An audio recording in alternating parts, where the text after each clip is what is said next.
Donc, ce que je voulais dire, je suis d'autant plus content que, à mon sens, et j'ai toujours été un fervent croyant euh, à ce que le meilleur, sinon le seul investissement qui vaille, ou à l'investissement qu'on fait dans l'intelligence.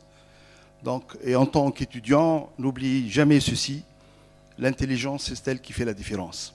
Je ne vais pas me vanter, mais j'ai eu le plaisir de voyager un peu partout dans le monde. Et je vais vous citer 3 pays qui sont l'exemple même des investissements dans l'intelligence. Singapour en premier lieu, la Suisse et les États-Unis. Je peux vous dire que dans une école comme celle de Polytechnique de Lausanne ou de Zurich, qui sont très cotées sur le marché des ingénieurs, parmi les centaines de milliers d'ouvrages, il y a un peu plus que le tiers, et même 40% d'ouvrages qui ne traitent pas d'ingénierie, de maths et de physique, qui traitent de philosophie, de sociologie, de littérature, etc. etc. Et cela, c'est un indice à mes yeux de l'intérêt que ces écoles accordent à ce que Montaigne avait dit. Il vaut mieux avoir une tête bien faite qu'une tête bien pleine. Et le malheur de notre enseignement, j'ai assez enseigné, j'étais étudiant longtemps dans les universités tunisiennes pour savoir que malheureusement dans ce pays, et ce n'est pas une critique, je le dis avec beaucoup d'amertume, on fait tout pour abrutir les crânes de nos étudiants et en les obligeant d'apprendre en comptabilité ce que dit telle ou telle norme comptable, au lieu de leur enseigner en premier lieu les concepts et les théories comptables. Il n'y en a pas beaucoup, il y en a 2 ou 3, mais on préfère s'acharner sur les étudiants pour leur dire apprenez tel compte ou tel compte. Ça viendra après. L'étudiant saura le faire après avoir été imprégné par les théories comptables, par les différentes théories, les principes et les concepts comptables. Donc je ferme la parenthèse et je vais entrer dans le vif du sujet en essayant de m'astreindre aux quinzaines de minutes. J'en ai déjà usé 2 dans l'état. Il me reste 13 minutes. Donc le schéma n'est pas du tout innocent parce que depuis une dizaine d'années, on s'acharne. On s'acharne pour qu'on ait de bons fondamentaux macroéconomiques. Les choses ne marchent pas. On a beau s'acharner, parce que finalement, je pense qu'on avait pris, ça c'est un autre sujet, on avait pris le mauvais chemin. Donc ce que je veux dire, je peux commencer par une boutade pour dire ce qu'avait dit Coluche. Les économistes croient que les pauvres ont besoin d'eux pour savoir qu'ils sont pauvres. Ça c'est pour rire. Mais je pourrais, et plus sérieusement, je vais vous dire ce qu'avait dit un des conseillers de Bill Clinton en 92, quand il a dit « It's the economy stupid ». Il voulait dire que l'économie conditionne tout. C'est vrai que, et beaucoup de journaux américains, notamment le New York Times, disaient que c'est grâce à ce slogan que l'équipe de Bill Clinton a martelé tout au long de la campagne que Bill Clinton en 92 est sorti vainqueur des élections présidentielles aux États-Unis. Ce que je veux dire par cette fameuse formule qui est restée ancrée dans l'histoire, c'est que l'homme politique croit qu'il peut se débarrasser d'un revers de main des réalités économiques. Mais tôt ou tard, la réalité économique finira par s'imposer à cet homme politique. Parce que l'économie repose sur des faits. Et les faits, vous avez beau essayer de les maquiller, comme on dit, de mettre la poussière sous le tapis, tôt ou tard, ces faits s'imposeront et plus vous tardez à reconnaître ces faits et à essayer d'adopter des solutions pour résoudre ces faits, plus la potion ou la note va être douloureuse. Je crains que ce ne soit le cas de la Tunisie aujourd'hui. Donc, Mehdi, mon confrère, vous a présenté les principales dispositions des lois de finances. Donc, pour éviter toute redondance, je vais vous dire dans quel esprit cette loi a été élaborée. Moi, j'ai choisi d'intituler Loi de finances 2023 entre le marteau des contraintes sociales et l'enclume du FMI. Pourquoi ? Parce que quand on examine cette loi de finances, je ne vais pas faire technique du tout. Mehdi vous a présenté, et si vous voulez après poser des questions techniques, je peux vous répondre. Mais ce que je veux vous dire, c'est que cette loi de finances a été élaborée d'abord dans un contexte macroéconomique très dégradé. Inflation, taux de chômage, déficit public, le déficit budgétaire de l'année dernière a avoisiné les 9%. Cette année, dans la loi de finances, on dit que ça va être de 4,8%, 8 milliards à peu près de déficit public, ce qui fait à peu près 4,7 du PIB, qui est 160 milliards de dinars. Je ne sais pas si les pouvoirs publics vont pouvoir tenir ce chiffre. Donc, d'abord, la loi de finances 2023 a été élaborée dans un contexte macroéconomique très, très dégradé. Et puis, cette loi, quand on l'examine de près, elle a été faite sous la contrainte budgétaire. En d'autres termes, comment faire pour ramasser le maximum ou de faire entrer le maximum de recettes fiscales. Et puis, cette loi, surtout, a été faite dans l'objectif d'obéir, autant que faire se peut, aux recommandations du FMI. Et bien, quand on examine, je vais commencer par ce deuxième volet, quand on examine les dispositions, les principales dispositions de loi de finances, on peut dire qu'il y a une philosophie derrière tout ça, entre guillemets. La première, c'est d'harmoniser. Et là, on assiste à un fléchissement de la politique fiscale du pays. Parce que, comme vous le savez, il y a la politique fiscale, il y a l'administration fiscale. Donc, je vais vous parler un peu de ce fléchissement de politique fiscale. La première mesure qui s'inscrit sous cet intitulé, c'est une harmonisation, vers une harmonisation de la fiscalité du capital avec celle du revenu. Et quand on examine, c'est la première fois, Mahdi l'a dit, qu'on instaure un impôt sur la fortune immobilière. Là, on impose le capital. Certes, à un taux très réduit, 0,5% quand le patrimoine immobilier du contribuable excède 3 millions de dinars, mais là, on impose le capital. Et une autre mesure, c'est les plus-values réalisées sur la cession d'actions ou de parts sociales non cotées. Elles sont soumises à un impôt de 5 ou 10% selon la période de détention. Moins d'une année, c'est 15%, plus d'une année. Évidemment, les actions cotées demeurent quand on les vend, pas de plus-value, mais on introduit un nouveau impôt sur le capital, plus-value réalisée lors de la cession de parts sociales ou d'actions non cotées. Et autre chose, la plus-value sur cession de terrains agricoles n'est plus exonérée.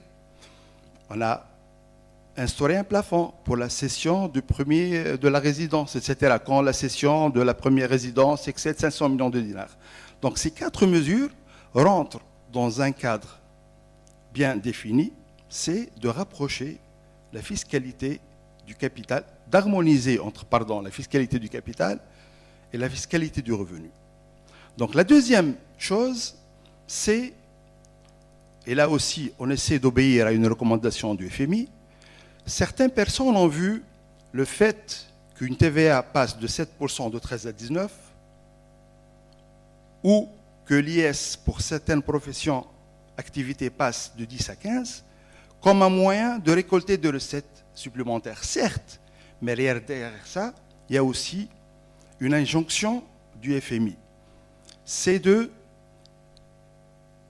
essayer de limiter le nombre des taux d'imposition, aussi bien en matière directe qu'en matière indirecte. Et l'objectif, et là, si vous êtes curieux, que vous cliquez sur FMI, il y a beaucoup d'écrits qui ont été depuis 20 à 25 ans. Et ça, c'est une doctrine du FMI. C'est d'aller vers une fiscalité simple, où l'assiette est le plus large possible, où les taux d'imposition, que ce soit en matière directe ou indirecte, sont réduits au maximum. Et l'idéal pour le FMI, c'est un impôt direct ou indirect, assis sur une assiette aussi large possible et un taux même unique. Donc, troisième chose, et là aussi on obéit à une recommandation du FMI, mais il y a vu tout à l'heure le fait que les avances sur importation passent le taux d'avance de 10 à 15% comme une mesure d'amener plus de recettes. Oui, mais derrière ça, on obéit à une autre recommandation du FMI, c'est la lutte. Et la lutte effrénée contre l'évasion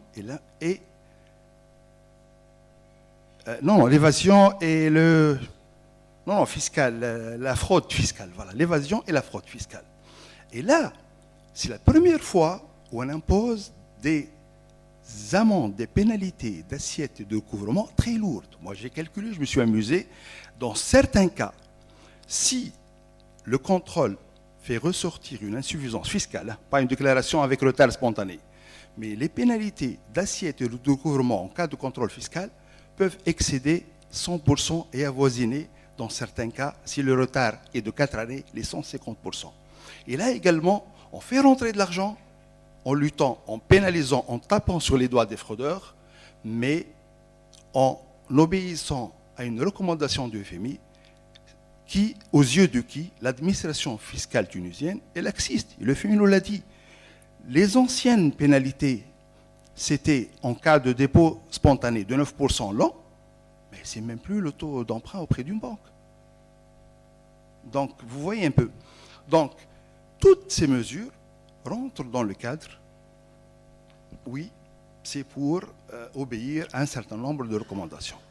Évidemment, sous l'autre intitulé, il y a deux mesures qui rentrent dans le cadre de collecter plus de recettes pour faire face à un déficit budgétaire qui, comme telle une boule de neige, croît d'année en année, gonfle d'année en année. On a aujourd'hui les taux d'imposition de 15 et de 35%. Eh bien, le 15 va passer à 18%. La contribution spéciale de solidarité pour la période 2023-2025. Et pour les sociétés qui sont soumises à un taux de 35%, par exemple les banques, le taux d'IS va être de 35 plus 4, 39. Et ça, c'est curieux, mais parce que c'est une mesure rétroactive.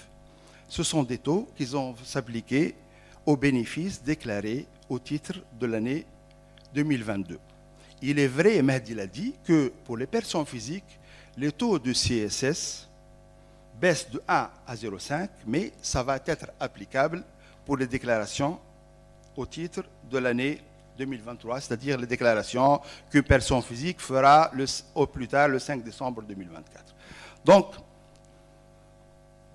j'ai laissé le support à Kauthar aussi. L'autre fois, j'explique slide par slide ces mesures-là, mais ce que je veux vous dire par là, c'est que on est rentré dans un nouveau virage, un virage par lequel les décideurs de ce pays, ministère des Finances et autres décideurs, vont essayer d'infléchir par petites touches la politique fiscale de ce pays. Bon, j'ai oublié de vous dire qu'il y a deux mesures, et j'ai mis qui étaient dans le pipe, qu'on n'a pas retenu. C'est un minimum d'exonération fiscale et un minimum d'avantages fiscaux particuliers. Le FMI estime, ou les cadres du FMI, que ça alourdit le travail de l'administration. Deuxième chose, c'est source d'inefficacité. Et ça, je peux en témoigner. J'apporte pas du tout mon propos et c'est pas d'apporter de l'eau au moulin du FMI, mais je peux vous dire en tant qu'expert comptable ayant plus qu'une trentaine d'années d'expérience, les avantages fiscaux ont parfois nui à l'économie tunisienne. Je vais vous l'expliquer. Je connais beaucoup d'entreprises qui sont sous-capitalisées et très fragiles sur le plan financier. Pourquoi ? Parce que la loi en exige des entreprises de mettre en réserve légale que 5% de leurs bénéfices. Et encore une fois, ce prélèvement cesse d'être obligatoire si la réserve atteint le taux de 10% du capital. Eh bien, moi, ce que j'observe à travers mon expérience, ou même en faisant un mandat ou deux mandats au Conseil de l'Ordre, c'est que les entreprises tunisiennes, et là c'est humain, on ne peut pas le reprocher, les dirigeants des entreprises tunisiennes, croyant bien faire, pour bénéficier d'avantages fiscaux très intéressants, pour défiscaliser une grande partie de leurs bénéfices, s'ils s'implantaient dans une zone de développement régional ou en montant ou en investissant dans une activité totalement exportatrice. Et ce fut un temps où le droit commun accordait 35% d'avantages, ça veut dire on peut défiscaliser jusqu'à 35% de son bénéfice. Et bien ces entreprises, mues par cet intérêt, vont investir à droite et à gauche, parfois dans un domaine dans lequel elles n'ont aucune expertise. Un fabricant de bois qui devient hôtelier. On en voit beaucoup. C'est vrai. Donc, le problème, c'est que oui, on a défiscalisé, oui, on a créé de l'emploi, Mais, et ça, je vous le dis en tant qu'expert comptable, conseiller d'entreprise, mais chemin faisant, on a fragilisé l'entreprise. Les entreprises tunisiennes, je peux vous l'affirmer, il y a des études qui ont été faites, sont pratiquement toutes sous-capitalisées. Elles n'ont pas les moyens d'affronter une crise. Et moi, je crois pas beaucoup, mais si je m'en tiens à la Bible, aux 7 années, et même au Coran, aux 7 années de vache grasse, succède toujours cette année de vache maigre. Donc, quand une entreprise investit toute sa trésorerie, elle ne peut pas faire face, elle ne peut pas s'en sortir facilement d'une crise. Donc, ce n'est pas des économistes que je vais dire ça. Donc, c'est à chaque entreprise de trouver le juste équilibre, mais il est vrai que cette histoire d'incitation fiscale peut parfois nuire aux entreprises. Et le FMI le dit. Il dit que ça va attirer les entreprises à travailler dans des secteurs qui ne sont pas nécessairement les leurs, et puis la rentabilité dans ces nouveaux secteurs n'est pas toujours prouvée, parce qu'économiquement parlant, une entreprise va dans un domaine, dans un secteur, dans une activité qu'elle maîtrise d'abord, et puis dans la rentabilité économique est prouvée et attestée, au moins supposée. Et nous, en Tunisie, on a vu ça. C'est ce mécanisme un peu... C'est vrai qu'il ne faut pas jeter le bébé avec l'eau du bain. C'est vrai que ce mécanisme d'incitation fiscale a permis à beaucoup d'entreprises de s'installer, Fichbel Lost, Faguerbe, etc., ce qu'on appelle des zones de développement régional. Ça crée de l'emploi, mais il y a un revers à cette médaille. Donc, l'idée du FMI, c'est de limiter au maximum les exonérations fiscales temporaires et les avantages fiscaux. Et là, ce sont deux mesures qui n'ont pas été reprises au niveau de cette loi de finances. Peut-être que ça va être repris, mais il y a un certain nombre de choses dont je vous ai parlé sommairement qui ont été retenues. Donc je ne sais pas s'il me reste 3 minutes pour faire ma conclusion ou pas. 3 minutes, d'accord. Je mets mes lunettes pour aller tout droit à ma conclusion. Ça, alors, on va avancer.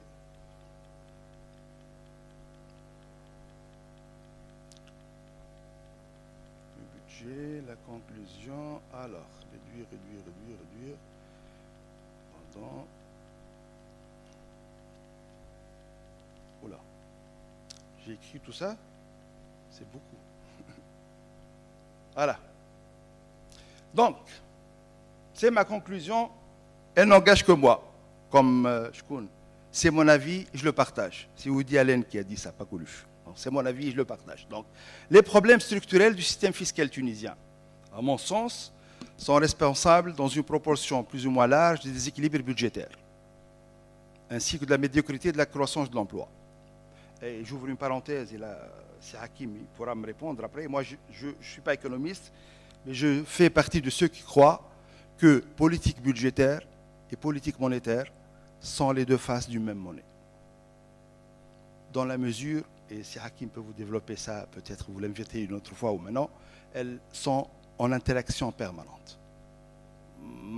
Un État qui privilégie une des deux politiques par rapport à l'autre aura toujours une politique macroéconomique boiteuse. C'est mon point de vue. Donc si Hakim peut très bien développer ça. Donc l'attitude consistant à dégager des recettes supplémentaires en relevant les taux d'imposition est limitée et souvent contre-productive. Parce que là, c'est la fameuse courbe Laffer. Vous en savez certainement quelque chose qui disait trop d'impôts tue d'impôts. À partir d'un certain taux marginal d'impôts, les recettes fiscales baissent, n'augmenteront plus. Donc l'économie, pour les raisons suivantes, l'économie est en crise structurelle, l'assiette fiscale est peu développée, plusieurs secteurs échappent à l'impôt et l'économie parallèle a pris beaucoup d'ampleur au cours des dernières années. Les secteurs et les personnes difficilement imposables comme l'agriculture et les travailleurs indépendants ou par intermittents sont nombreux. Les textes en vigueur sont pléthoriques. Et je peux vous dire que notre fiscalité est une jungle. Depuis juillet 88, c'est-à-dire depuis l'adoption de la TVA, et décembre 90, depuis l'adoption du code de l'ERPP et de l'IS, la fiscalité se complexifie d'année en année. Donc, les textes fiscaux sont pléthoriques et enchevêtrés, et l'administration fiscale tunisienne est peu organisée. Aujourd'hui, c'est le ministère des Finances qui le dit, il y a 1000 vérificateurs fiscaux pour 650 000 contribuables, dont à peu près 400 000 sont actifs. Donc, le rééquilibrage des finances publiques doit s'accompagner de mesures visant à améliorer le système fiscal, tout en veillant à l'impact des réformes en termes d'équité et d'efficacité.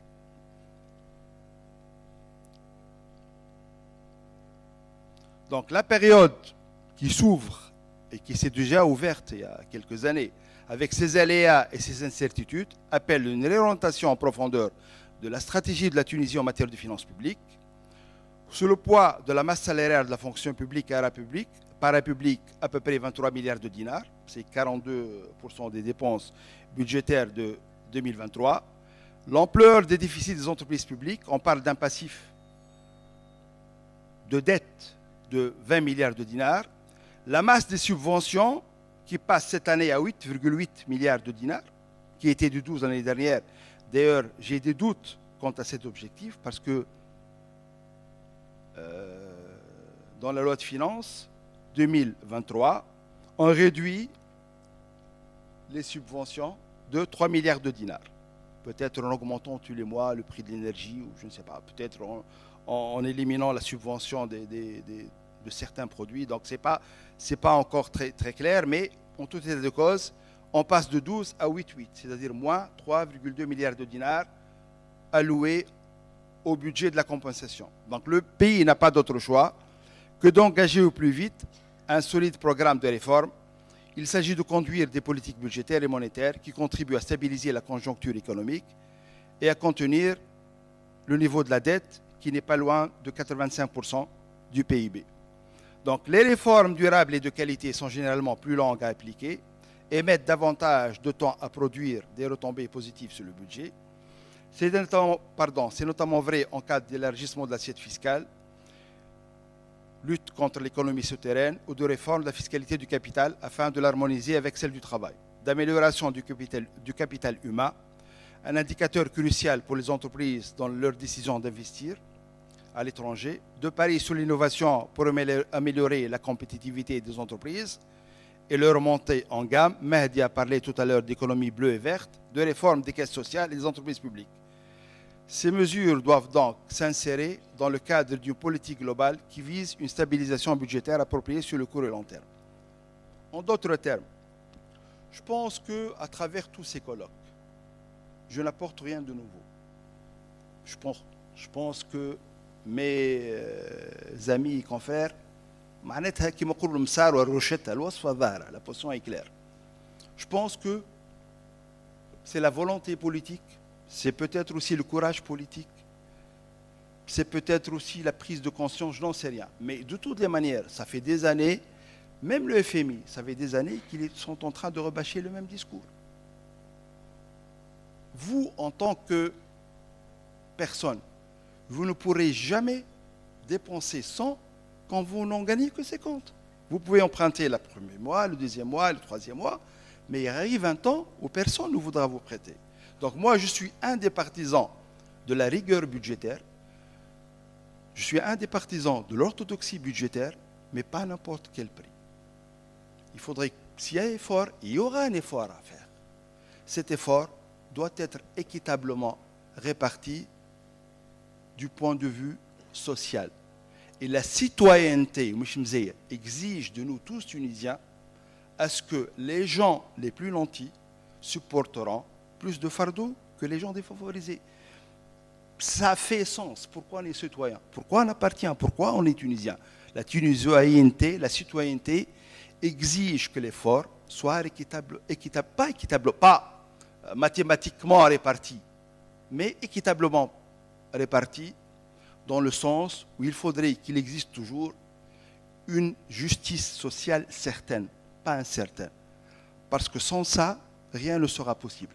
Et un des problèmes de tous les gouvernants, si je me permets une seule critique, et on m'a demandé de faire une lecture critique, mais je ne l'ai pas faite, si j'ai une seule critique, c'est que nos gouvernants n'ont à mon sens, au cours des années qui se sont écoulées, n'ont pas pensé à la Tunisie en tant que nation, en tant que peuple, unis dans les bons et dans les mauvais côtés. Moi, j'étais très proche de beaucoup de partis politiques et je les ai vus travailler. Chacun essaie de tirer la couverture vers lui.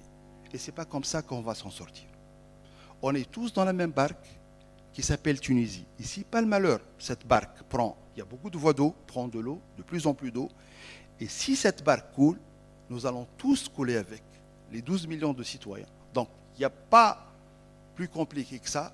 Il appartient aux hommes politiques de montrer le chemin, mais ces hommes politiques ne doivent pas oublier qu'il y a ce chemin dont il faudrait qu'ils embarquent 12 millions, qu'ils convainquent et qu'ils embarquent 12 millions de Tunisiens sur ce chemin. Et la Tunisie, c'est beaucoup plus, à mes yeux, qu'une sommation algébrique de 12 millions d'individus. Il y a dans nous, les experts comptables, on dit goodwill, élément corporel. Il y a beaucoup plus que ça. Il y a la citoyenneté, il y a la solidarité. Tous ces facteurs doivent rentrer en ligne de compte. On doit tous penser à ce pays qui demeure, malgré tout ce qu'on dit, un beau pays. Et je ne le cesse de découvrir à chaque fois où je reviens d'un voyage. Je vous remercie pour votre attention. J'ai juste un conseil pour les étudiants. Je vous recommande un petit bijou qui traite d'économie. Il est sorti en 2001. Il s'appelle « Le mythe du déficit ». Son auteur est Stephanie Kilton. Et ce livre a été classé comme un des meilleurs livres de l'année, comme le meilleur livre, pardon, de l'année 2021. Et c'est une véritable bouffée d'oxygène parce que Stephanie Kilton, qui est une économiste connue aux États-Unis, taille une croupière à tous les mythes qu'on a hérités de Keynes, de Marx, de Friedman. C'est vraiment une véritable bouffée d'oxygène. Ce livre est sorti en version de poche. Il existe en Tunisie et il n'est pas très cher. Je vous le recommande vivement. Je vous remercie pour votre attention. Vous le connaissez, le livre ?